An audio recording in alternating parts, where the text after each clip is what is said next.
Tre Sermon going to San Francisco, to me, was the worst case scenario. The way that Kyle Shanahan actually uses his running backs is not ideal for fantasy whatsoever. On this video, we'll give you strategy tips and actionable takeaways to win your fantasy football league in 2021. I'm Alan Seslowsky, here with Cody Carpentier, the director of content at playerprofiler.com. Cody, you said recently that the Jets' fourth-round rookie running back Michael Carter is more likely to have fantasy football value this year than Broncos' second-round rookie Javonte Williams. State the case. So this is something that I came up with back in probably about February, just based on watching these guys play and really what they brought to the table. Carter has 98th percentile agility score, 10.81. 98th percentile. He's best comparable to Devontae Freeman. Yes, he's 5'8", 201. But if you look at guys in that same size, you're looking at Gio Bernard, Clyde Edwards-Helaire. The one big thing I thought was, when you look back a year ago, the hype that Clyde Edwards-Helaire got just because of one big season at LSU, and then he went first round to the Chiefs, there's not a big difference in Clyde Edwards-Helaire and Michael Carter to me. When you show the tape, Carter looks more explosive than Clyde Edwards-Helaire. Then you go to look at North Carolina. Carter led North Carolina in rushing and in receiving while he was at North Carolina with Javonte Williams. Carter had back-to-back 1,000-yard seasons, 500-plus in all 4 years, 20-plus receptions in 3 of the 4 years. There's not a lot you can miss here.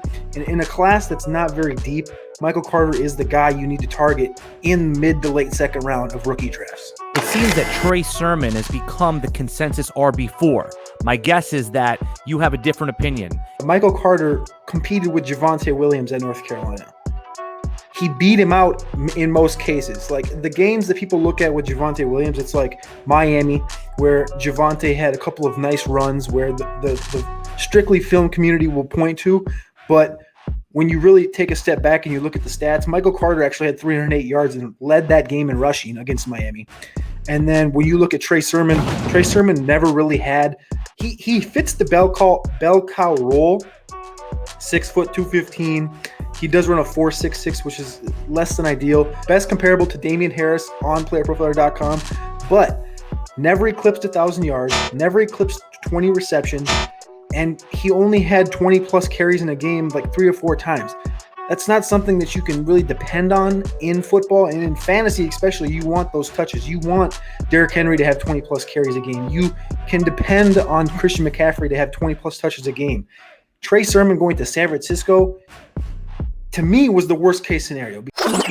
Tre Sermon going to San Francisco, to me, was the worst case scenario.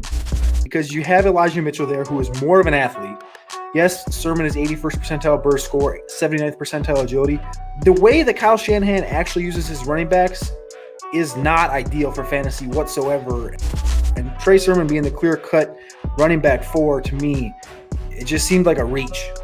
Try RotoWire 3. Go to rotowire.com/try.